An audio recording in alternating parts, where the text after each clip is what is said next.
Hai guys, balik sama gue William Sudana dan selamat datang di semester 2 2024. Gak berasa, udah 6 bulan perjalanan kita trading di gold dan juga perjalanan yang menurut gue penuh dengan ups and downs. Banyakan upsnya, tapi downnya juga kadang-kadang bikin kaget luar biasa. Dan di video kali ini probably akan sedikit panjang karena kita akan kembali menyusun alur cerita yang akan terjadi di semester 2 2024. Dari sisi Kopta, kita bahas juga dari sisi market structure-nya juga, dan beberapa metode lain lagi untuk mencari confluence kira-kira di mana area yang paling tepat untuk kita entry. Dan kalau misalnya kalian mau nonton, harap bersabar karena seperti gue bilang, videonya bakal panjang dan lumayan komprehensif. Jadi, kalau kalian nggak mau kelewatan, langsung kita mulai aja. Gas!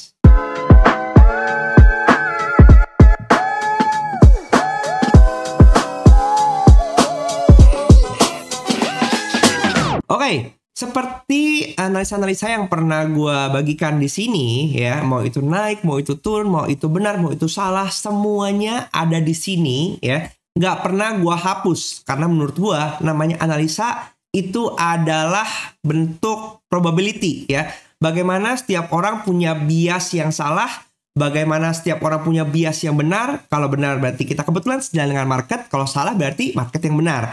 Dan kalau misalnya kalian pengen belajar, di sini gue udah sediakan juga eksklusif video trading style metode Kopta yang bisa kalian tonton untuk mendukung pemahaman kalian di video alur cerita di kali ini. Oke, ini gue tinggalkan di sini, nggak pernah gue hapus karena menurut gue nggak sama sekali malu dengan apa yang gue analisa, dan setiap analisa itu bisa jadi benar, bisa jadi salah. Tapi kalau misalnya kalian nonton sampai habis, kalian bisa memahami di mana kalian bisa entry, dan itu banyak juga yang bilang analisanya valid. So, langsung kita mulai tanpa panjang lebar karena ini adalah permulaan dari semester 2, quarter 3, bulan Juli, minggu yang baru dan hari yang baru. Jadi ini adalah perjalanan yang panjang karena setiap time frame memulai perjalanannya yang baru ya. Jadi kalau kayak gini seperti yang gue bilang di sini 520 pip down, ini kan di sini 7 hari yang lalu. Yang paling baru mana ya analisanya videonya ya? Oh nggak ada. Gue bahasnya, gue sepanjang minggu kemarin nggak bikin video lagi kecuali video mingguan. Tapi di video TikTok kemarin gue bikin satu ini ya, video pendek. Gue sebut high di hari Jumat probably sekitar 2330 sampai 2337. Dan kalau misalnya diperhatikan, bener lah ya, di hari Jumat kemarin itu kita ngeliat ini high-nya ada di 2339, beda 20 pip lah. Tapi menurut gue masih oke kan ya. Jadi benar setelah 2337, 2339 dia sweep sedikit, kemudian dia terjun ke bawah. Oke, langsung jadi kita masuk ke dalam analisa kita. Dari sisi kita lihat dulu di sini. Ini adalah point of view, kita point of view bulan dulu ya. Kita perhatikan banyak orang di grup juga, teman-teman yang mengatakan mungkinkah gitu. Semua kata-kata mungkinkah itu keluar gitu ya. Mau dia bilang ya, mungkinkah, ya kan? Mungkinkah? Nah, semua mungkinkah. Padahal itu hanya milik tinggi, mungkinkah itu. Tapi balik lagi, analisa itu bisa jadi salah, tergantung dari bias kita. Tapi kalau kita perhatikan di sini, berulang-ulang dari sisi monthly ya. Ini chart monthly.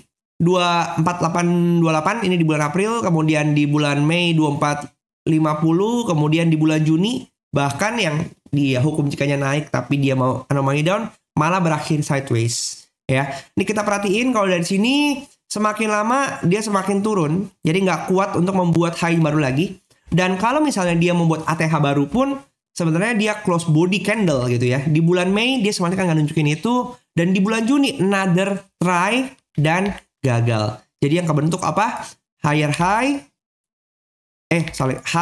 higher high, ini higher low di sini. Oke, dari sisi high-nya sendiri. Bahkan kalau kita ngomong close-nya pun bulan Mei 2450 close di 2327, di bulan Juni malah doji. Close-nya malah di bawah dari harga close bulan Mei. Di sini kita ngeliat adanya pelemahan dari sisi volume buyer-nya. Oke, dari situ turun ke weekly. Di weekly sendiri ini masih dengan analisa yang sama ya. Gua masih melihat di sini masih ada bentuk CB1 sell yang belum kelar gitu ya. Tapi di sini kita udah masuk nih 61%, dia udah masuk area-area entry-nya. di hari Kamis kemarin sempat nyentuh 2293 tapi dia reject lagi ke atas untuk retesting lagi. Target masih ada di 2250, 297. Apakah ini terjadi? Nanti kita validasi dengan timingnya. Oke. Di daily sendiri masih dengan gambar yang sama juga. Gue nggak menghapus gambarnya untuk kembali tunjukkan ulang kepada kalian ya. Di sini kita ngelihat di sini ada area break juga ya. Ini di sini ada area break juga di sini. Nih, ini base ya kan. Rally base rally, kemudian di sini di break, maka ini menuju area retesting. Kemudian targetnya mungkin di area sini juga ya. Kalau misalnya kita tarik Fibo musangnya di sini kita perhatikan 2254 ya. Pertama 2280. Kemudian ini masuk kemana? Masuk di area demand daily, ini masih kuat banget memang nih area demandnya 2279 sampai 2305 masih kembali retesting. Dia masuk, mantul lagi, masuk, mantul lagi, masuk, mantul lagi, dan ini kembali kita lihat di sini apakah next akan kembali dijebol ya. Dari sisi Fibo musang seperti itu, tapi yang pengen gue bahas di video ini adalah alur cerita karena kita akan berpegangan terhadap alur cerita tersebut ya. Di sini kita mulai dengan sekarang alur cerita yearly, oke. Hukum jikanya up ya, tetap hukum jikanya up. Dengan sekarang kita masuk ke semester 2, maka kita masuk ada di timing target. Ya, semester 2 merupakan timing target yearly. Artinya, kalau misalnya kita ngomongin by timing, semester 2 ini akan melanjutkan kenaikan dari yearly. Cocok nggak? Kalau kita lihat, karena ini targetnya atas, kita ngelihat hukum jikanya semester 2. Kalau semester 2 kita ngelihat hukum jikanya dia up.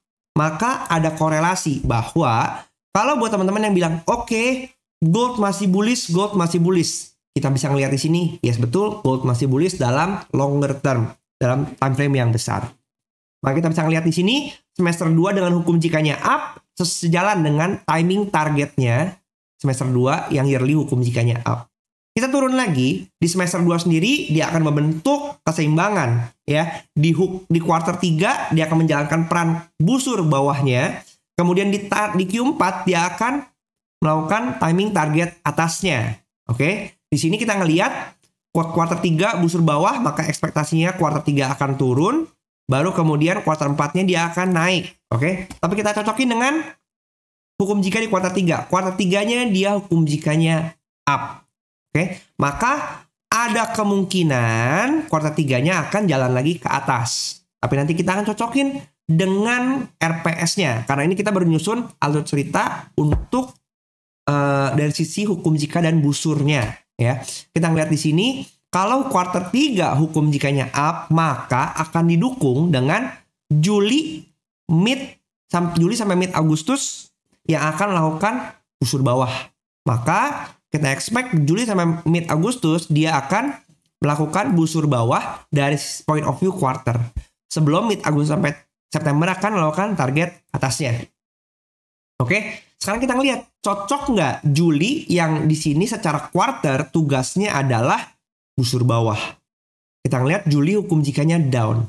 Maka di sini kita bisa ada korelasi lagi bahwa Juli sejalan dengan timing busurnya kuartal 3. Oke, di sini kita ngelihat nanti Juli yang hukum jikanya down juga akan mengikuti perjalanan dari didukung dengan time frame weekly-nya. Weekly-nya di sini ngelihat weekly-nya 1 sampai karena bulan Juli akan ada 5 minggu ya, dihitung pas banget hari Seninnya itu mulai tanggal 1, makanya enak banget nih.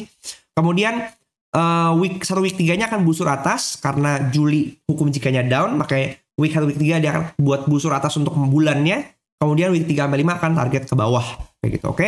Kemudian nanti dari sini kita cocokin lagi. Ketika kita ngomong week 1, dia akan mengerjakan busur atas untuk monthly. Maka week 1 kita ngelihat di hukum jikanya up. Maka sejalan lagi. Maka week 1 akan membentuk busur atas bulan. Ya, di sini kita ngelihat untuk dari weekly-nya sendiri, dia akan dibantu oleh Senin sampai Jumat, di mana Senin sampai Rabu itu akan ngebentuk busur bawahnya, kemudian dia ke atas lagi. Jadi kalau misalnya teman-teman perhatikan ya bahwa setiap time frame akan secara bergantian membentuk high dan low-nya, sehingga kita nggak perlu pusing, kita nggak perlu ribut. Ini buy, ini sell, ini buy, ini sell. Karena pada dasarnya kalian tetap bisa buy dan sell di area terminal-terminal yang kita anggap itu sebagai area entry kita. Jadi nggak perlu berdebat, oh itu kan buy, itu kan sell. Karena in between, harga tetap akan membuat naik, turun. Oke, ini adalah proses pergerakan harga dan pergerakan market. Kalau misalnya kalian ketinggalan di area sell-nya, tunggulah di area buy-nya. Karena pasti akan naik lagi. Ya kan? Kalau misalnya dari sisi market struktur pun, tetap mereka akan bikin, mereka udah break of structure, kemudian mereka akan re-entry lagi di area premium discount-nya. Kalian bisa tunggu di situ. Sambil menuju ke area premium discount, kalian bisa buy atau sell. Gitu. Jadi, marketnya bergerak tetap naik turun gitu. Jadi nggak perlu merasa bahwa paling benar dan paling salah.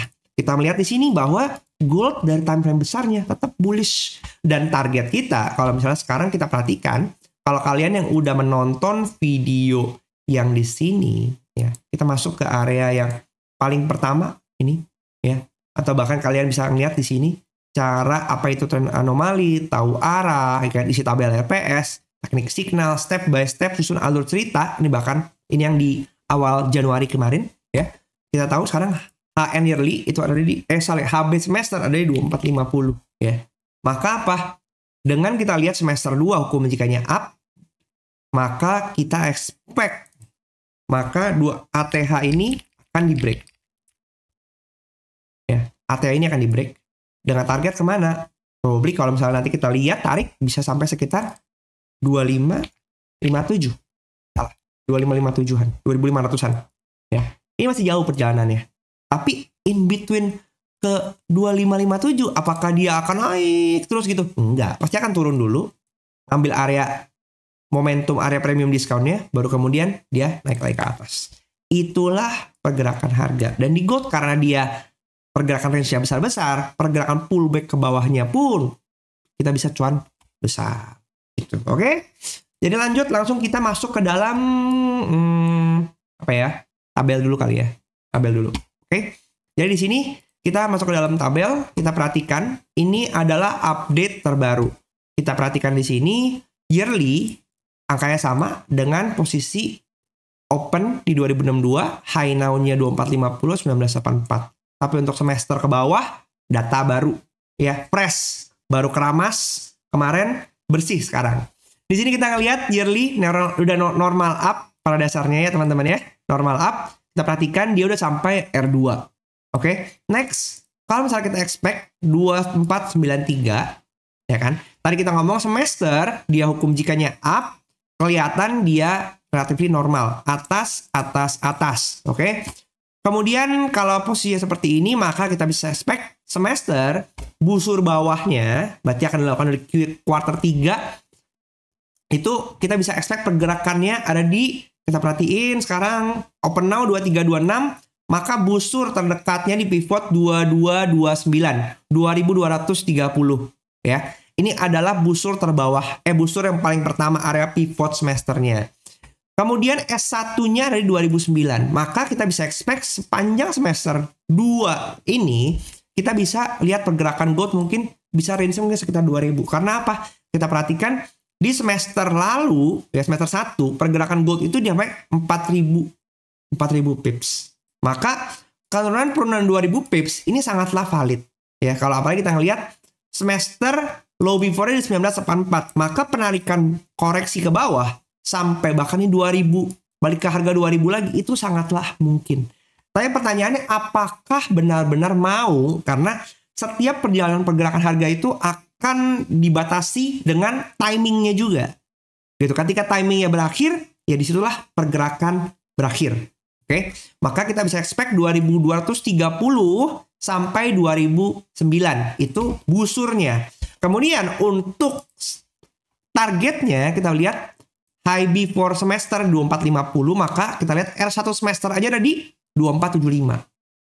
Maka di sini ada korelasi ya antara 2475 dengan R3 yearly di 2493. Itu dulu yang kita lihat sampai sejauh ini. Turun kita ke quarter 3. Oke, di quarter 3 kita ingat dia adalah busur semester. Kalau busur semesternya dia harusnya ke bawah, tapi kuartal 3-nya ke atas. Kita perhatikan, apakah quarter 3 ini ideal, oke?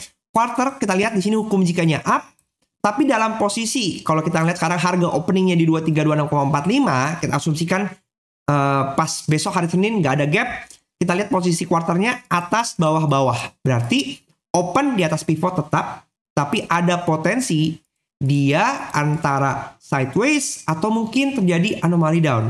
Oke, kita perhatikan untuk batas busur quarternya, kita lihat di sini dia opennya di 2326, quarter pivotnya ada di 2314 yang terdekat, sampai range-nya lumayan lebar ya, sampai 2178. Ya, di sini kita ngelihat busur quarter 3 yang pergerakannya ke bawah, maka kita bisa lihat 2314 sampai 2178. Kita perhatikan low before quarter ada di 2228. Maka kalau misalnya quarter berjalan sampai dia break 2228, maka otomatis quarter akan anomali down. Apa sih itu anomali down? Apakah itu busur? Kalian bisa tonton videonya di sini ya, mana di sini nih? Apa itu tren anomali? Di sini udah dijelaskan. Oke, udah 10 bulan yang lalu videonya. Kalau kalian menonton keterlaluan. Oke, di situ kita bisa antisipasi pergerakannya. Kemudian dari sisi bulan, oke, karena quarter 3-nya up, maka Juli sampai mid Agustus itu merupakan pergerakan ke bawah karena busur bawah. Sejalan tadi kita udah ngomong bahas di depan, sejalan dengan pergerakannya Juli yang hukum jikanya down. Maka Juli membantu busur quarter. Maka kita bisa ngelihat juga busur di Juli hukum jikanya down, kemudian open pivot di bawah, semuanya di bawah. Ideal untuk ke bawah. Maka kita bisa lihat Juli posisi month 2346, busurnya di 2331 sampai 2375 ya. 2375 gitu, sejauh itu. Kemudian untuk high before kita lihat 2387.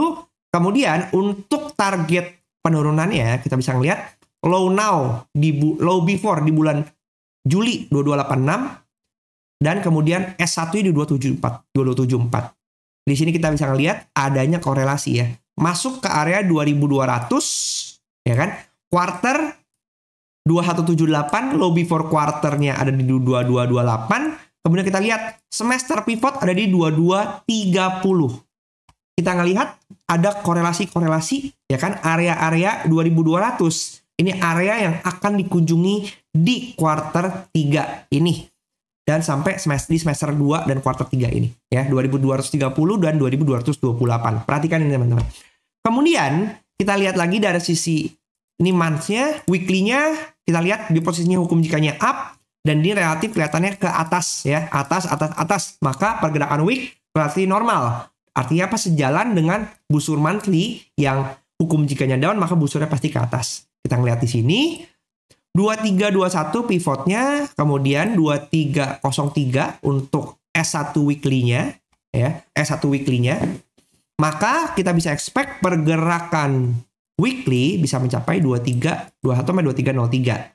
Oke, dengan target kenaikan bisa R-nya ada di HB weekly 2339, kemudian bisa sampai 2349. Di sini juga masuk 2349 dalam range busurnya monthly. Ya, karena busur monthly ada di pivot sampai R1 maksimum di 2375. Oke. Kemudian di daily-nya sendiri untuk Senin besok, dia posisinya down sejalan dengan timing weekly ya. Weekly karena dia hukum jikanya up, maka busur pasti ke bawah. Daily Senin akan mendukung perjalanan busur weekly ke bawah. Down, kita ngelihat downnya dia pivotnya di 2327,86, 2327, paling tinggi R1 di 2336 ya. Kemudian target untuk break low now-nya di 2319, 2316 gitu. Next 2307. Jadi kalau kita perhatikan di sini, daily membantu weekly, weekly membantu monthly, monthly membantu quarter. Tinggal masalah quarternya mau nurut nggak sama semester. Artinya kalau quarternya nurut semester, maka quarter akan anomali down. Sesuai dengan kodenya yang di sini ya, atas, bawah, bawah. Artinya kalau quarter anomali down, kita bisa expect Juli, Agustus, September down, down, down.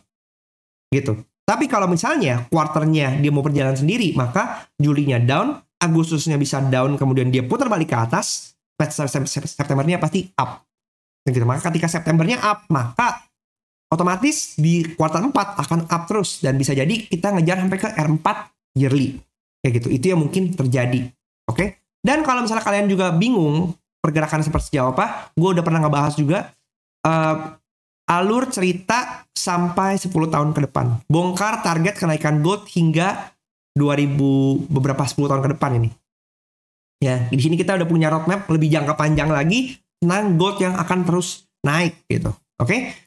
Di sini kita punya roadmap alur cerita untuk bulan Juli, kuartal 3 dan semester 1. Oke? Dari sini kita bisa mulai mappingin. Maka kalau misalnya kita perhatiin, ini adalah dari mapping di yearly, kemudian di semesternya kita bisa lihat di sini. Maka saya bisa note ya, harga ini HB semester, kemudian untuk lobby semester ini dekat dengan pivot yearly. Ini patokannya artinya apa? Dengan adanya pivot di timeline besar akan menjadi area pantauan besar. Semester 1 di sini, pivot before semester ada di sini, R1 before semester di sini. Makanya di sini saya mulai masukin lagi area-area resisten, pivot support di time frame sebelumnya, karena menurut saya itu akan bisa menjadi area pantulan di mana harga bisa akan bergerak naik turun gitu. Kemudian di kuartal sendiri, ini semakin lama kita lihat garisnya akan semakin banyak sebagai area batas-batas range kita. Ya, untuk bulan monthly sendiri, nah kita ngelihat karena kita ngomongin sekarang monthly, maka kita bisa lihat area-area yang mungkin dikunjungi ya. Karena tipikal pergerakan semuanya fresh time frame, maka harga pertama yang akan dikunjungi, harga akan mengejar pivot-pivot di setiap time frame. Maka pivot monthly 2331 ini dekat banget, ini 2326. Kemudian untuk pivot kuartal di 2313 mungkin akan segera dikunjungi juga. Kemudian setelah itu kita punya pivot semester ya di 2231 agak di bawah memang, tapi itu sangat mungkin terjadi. Kita ngelihat Juli 2231 itu nih, kita ngelihat ya di area ya di sini lah. Nih monthly punya area 2230, ini sejalan juga nih dengan confluence dengan pivot semester. Angkanya kembar dari sekarang, mungkin bisa jadi kode-kode untuk monthly kejar ke bawah. Ya, teman-teman ya, kita perhatiin data nanti by datanya. Gitu kayak The Fed aja kamu data by data, tapi itu yang kelihatan. Oke. Makanya kelihatan di sini, maka kita bisa perhatikan area pivot ini karena semua sekarang masuk dalam timing busur, maka pivot setiap time frame akan kira-kira dikunjungi. Jadi jaga pergerakan kalian karena jaga MM kalian ke pergerakan, jaga MM kalian, cautious dengan entry yang mau kalian ambil. Tapi kalau tadi kita udah ngomongin soal market structure seperti apa, ya kira-kira seperti itu. Kalau gue ngelihatnya memang bulan Juli ini akan ideal ke bawah, seperti sebagaimana kita ngelihat dari posisinya sekarang. Dia ini udah mulai menurun, maka dia akan kita kejar ke bawah dulu dengan posisi, lihat di sini, kita udah ngeliatin di sini. Memang area yang kita pantau, ini area demand di 2306 ini masih kuat ya. Tapi berapa kali retest ini? Udah banyak retestnya juga. 1, 2, 3 ya kan? Ini banyak sih, kalau diukur anak-anaknya lebih banyak lagi. Ya. Tapi kalau dia belum break 2280 memang kita masih akan ke atas lagi. Tapi ya itulah yang jadi area-area pantau kita sepanjang kali ini. Dan kalau misalnya kita perhatikan minggu depan kita lihat bulan Juli ya. Hari Senin ada ISM Manufacturing PMI. Ini kelihatan angkanya di sini. Ini good for USD. Ini juga lebih tinggi, berarti good for USD. Ini agak turun, berarti bad for USD, agak mixed data. Kemudian hari Selasa ada Powell Speaks ya. Kebetulan tanggal 2 Juli Selasa itu ada LDR. Maka antara kita rasakan efeknya di hari Senin atau enggak di hari Selasanya. Ada job opening juga di sini. Kita ngelihat harganya, angkanya turun ya. Berarti penciptaan lapangan kerja di US juga nggak baik. Kemudian di hari Selasa ada ADP non-farm payroll, ADP non-farm. Itu angkanya naik, employment-nya bertambah tinggi, initial jobless claim 2335, 2333, pengangguran naik, jelek ya. Gold-nya kira-kira naik kalau lihat begini. Kemudian PMI ini. Kemudian hari Kamis libur karena Independence Day of America. Kita lihat mungkin pergerakannya akan relatif slow, nggak punya volume gede. Yang gerak adalah market Asia dan Eropa. Kemudian di hari Jumatnya akan ada non-farm payroll, NFP. Nanti non-farm payroll kita akan buat lagi video sendiri. Buat teman-teman yang penasaran nanti gimana analisa buat NFP, kita lihat dulu pergerakan di Senin, Selasa, Rabunya. Oke, bagaimana pergerakannya akan terjadi. Apakah dia akan banting ke bawah seperti di Jumat NFP yang ini ya, di bulan lalu ya. Karena kalau kita perhatiin di sini, sekarang kita punya batas atas di candle NFP ini kan masih menjadi mother candle ya untuk pergerakan.